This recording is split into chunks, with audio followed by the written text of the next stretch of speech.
Malaysia international বিশ্ববিদ্যালয় একটা সেমিনারে প্রায় 120টা দেশের ছেলে মেয়েরা, 44টা দেশের শিক্ষক, ওরা এই সেমিনারে কথা বলতে বলতে ডক্টর জাকির নায়েক উনি এই প্রশ্নটা তুলেছিলেন, এখানে যারা আছেন বলেন তো পৃথিবীতে সবচাইতে দামি পানি কোনটা? আমিও আপনার মতো এক বাক্যে বলেছি, জমজমের পানি। উনি তো বাংলা জানে না, ইংরেজিতে আর হিন্দিতে ধমক দিয়েছে বেটা। মানে বাংলাটা এই ছিল যে কি বলেন, আপনার জমজমের পানি 1 গ্লাস কয় টাকা দাম? আমি যদিও এর আগেও জানতাম 1 ক্রিস্টলা, কিন্তু আমি ভয়ে বলতে পারি না কত দেশের ছেলে মেয়েরা সেখানে।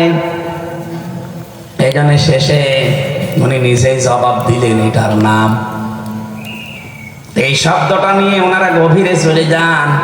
আমি দেখেছি ধাপে ধাপে ধাপে ধাপে এত গভীরে 1 ক্রিস্টলা নিয়ে যাচ্ছে। কি দিয়ে বানায় পানিটা, কিভাবে তৈরি করে, কিভাবে যৌবন এবং এই সৌন্দর্যকে ধরে রাখার উপাদান দেওয়া হয়। আপনি যেতে যেতে এত ভেতরে চলে যাবে, আপনি প্রথমে খেয়ে হারিয়ে ফেলবেন। এখানে ক্লাসরুম, এটা গবেষণাগার থাকা লাগে, যন্ত্রপাতি লাগে। ওই সমস্ত দেশে যাওয়ার পরে ওদের ক্লাসে, গবেষণাগারে এমন উন্নত যন্ত্রপাতি দেখেছি, ওই সমস্ত যন্ত্রপাতি কিনতে আমাদের বাংলাদেশের অনেক ভার্সিটি বিক্রি করলেও হবে না, এত দামি জিনিস। তাহলে আমার প্রশ্ন এখানে কিন্তু ওই যে সেই জায়গায় আছি, যেহেতু ক্লাসরুম দুনিয়ার কোন বিশ্ববিদ্যালয় না, পুরাটা ক্লাস চলছে জান্নাতি। বলেন বলেন কত দামি ক্লাস হতে পারে। আর আল্লাহ কি শিখিয়েছিলেন ওই ক্লাসের ভেতরে 45 মিনিটে? শিক্ষক যত গবেষক হয় তাদের ক্লাসরুমে দেখবেন স্থিরতা বাড়ে। আপনি কোন সাবজেক্টে পড়েছেন আমি জানি না, আর কোরআনে না। ডক্টর লোকমান স্যার বলে একজন আছে, উনি 45 মিনিট ক্লাস নিত। আমি দেখেছি উনি আমাদের ক্লাসে এমন গভীরে চলে যেত ক্লাস নিতে নিতে, 45 মিনিট কখন পার হয়ে গেছে কেউ তার পায়নি। ভার্সিটি আমি এমনও স্যার দেখেছি 45 মিনিট না, ও 5 মিনিটে যাওয়া ধরে যায়, কখন যাবে। মান থাকা লাগবে তো, কোয়ালিটি থাকা লাগবে না। ভেতরে মাল না থাকলে আপনি বলবেন কি? স্যারের ভেতরে মাল আছে। যারা ক্লাস করেছে তারা জানে হালকা। লোকটাকে দেখলে আপনার কিন্তু পছন্দ হবে না, যে কেমন কালো, এতটুকু শার্ট গায়ে দিয়ে আসে, দেখলে কি গো এ আবার কোরআনের স্যার।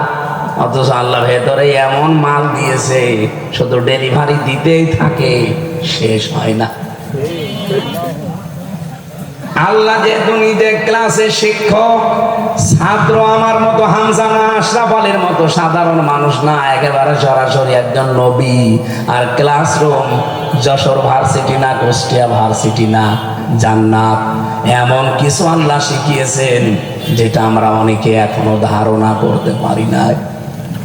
এবার আসেন সেই কথাটা আমি বলি, আমরা তাফসিরে যেতে চাই। রব্বুল আলামিন যেটা শিখিয়েছিলেন ওই ক্লাসরুমে, তাহলে কি বুঝলাম? ক্লাসরুম যে উন্নত হবে, গবেষণার সিস্টেম থাকবে, সেটা কিন্তু ওই বিশ্বের বিশ্ববিদ্যালয়গুলোর তালিকায় চলে যাবে। যেহেতু আমাদের দেশে ওইরকম সিস্টেম নেই, এই জন্য আমরা যেতে পারি না। আল্লাহ এমন কি শেখালেন, পড়া কোরআনে প্রায় 71 জায়গায় এরকম আয়াত পাবেন।